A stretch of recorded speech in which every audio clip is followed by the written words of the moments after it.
Alright, so today we're going to be doing a motor brake swap on a Ezgo RXV. This is going to be the same for 2008 and up. If you do not have a rear seat, then it's easiest to go through the motor access cover right here, which is, this one's already missing a bolt right there.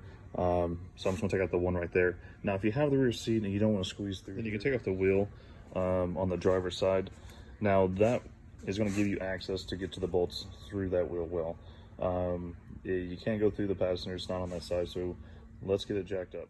All right, so before we get jacked up, let's go ahead and put the golf cart in tow. As you can see, the switch right here, run, tow. So we're just gonna flip it over.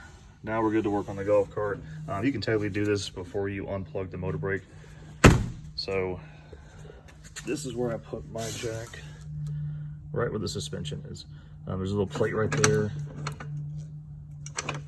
Then I just jacked it right up there. So get it jacked up.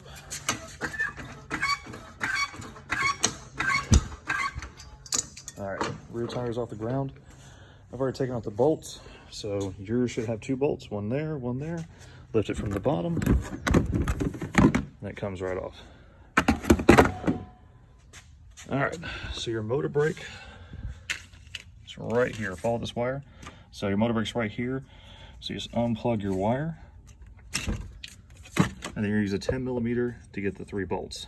Let me take off the wheel, and I'll show you from that angle. Now that we got the wheel off, so you can see the motor brake right there. So you see the 2 bolts on the bottom, and then what I normally do is just pull this shield back, and then you have access to that last bolt right there. You can just use either an impact with an extension, zap it off through here, or go through the wheel well, the motor cover access, and then take the bolts off and then just slide it right off. Let me get the bolts off and then we'll get it slid. Okay, so I'm gonna take my 10mm and use it to ratchet off the bolt here. They're not usually that tight. They're usually just snugged up. Then you just take it off with your hand. Now the bottom ones, you can do the same way, or I've already loosened these up, or you can just take your impact and then zap them off that way.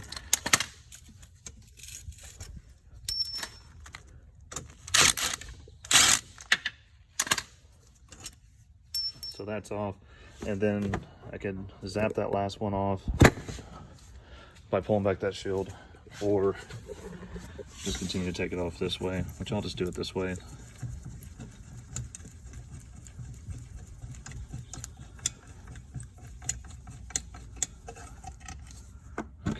That's off. This does weigh a good amount, so typically you want to use both hands when you're taking this off. See if I can just hold it.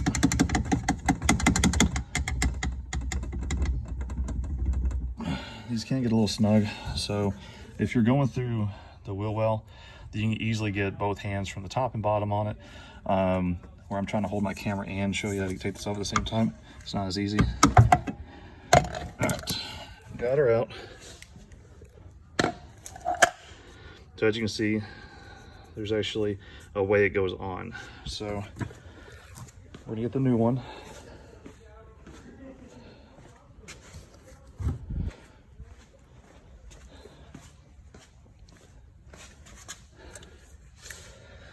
Now the easiest way to do this is to put it on the end. You see that little piece sticking out of the motor. You're gonna put this down here, and then you're gonna start rotating until it pops in. Okay, I just kept rotating until like this.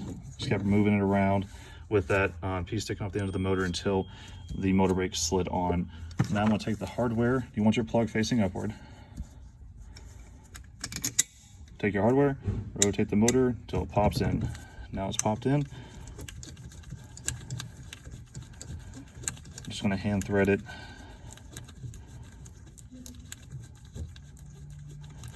And then I'll just snug it up. Go ahead and get the other 2 bolts in.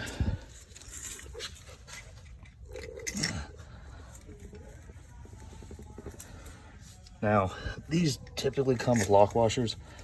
This one, however, did not. So we're just going to snug them up.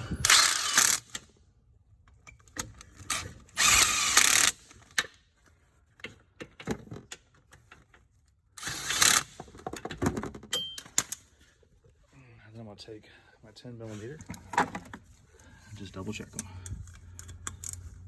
Good.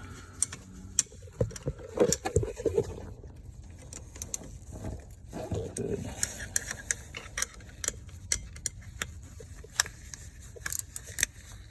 Good. They're all tightened up. One did have a lock washer down here. So you want that lock washer to be flat, just to keep pressure on it. Now, if it doesn't have it, no huge deal. You just need to make sure that they're tight.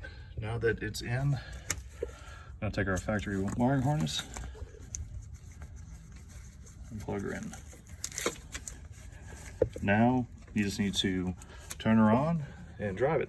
Now, when you turn it on and you're feeling a drag, there is a chance that new motor brakes can be defective. So get out of the box, install it, and if you have a drag or if you put the golf cart in tow and try to push it, that means it's no good if it cannot be pushed. All right, so I've got the motor brake installed, factory wiring harness plugged in, bolts are all tight.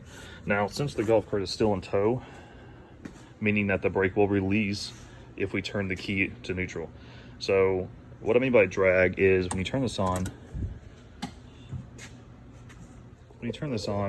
the gauge will come on. You're still in tow. So now the golf cart should roll freely. And what I mean by drag is you personally won't be able to push it. Like, it won't roll, which you see here, it's rolling. So it did release. So if it had drag, then when you go to push it, like it's off right now, you would not be able to push it. It would be stuck. So whenever it's out of tow and back into run, then you turn the key on. So now you're ready to drive it. But when you hit the gas, it'll go smooth forward, and then when you let off the gas, it'll just jerk like you hit the brakes. So that's a defective brake. It should still be smooth. A clear sign that the old one was bad. First, we had a drag, but also you can see discoloration going through here. This is from when it heated up. So this disc was warped, and what it did was, now that it's warped, it will not release smoothly. So it creates a drag, so it starts heating it up, starting to discolor the motor brake. And then the worst thing could happen is it locks up on you in the middle of the road. And then it won't release into tow. So catch it while it's dragging, replace it, and then you're up and going for probably another 10 years. But she's in. All I got to do is just put the motor cover back on, and time to move on. Thanks for watching.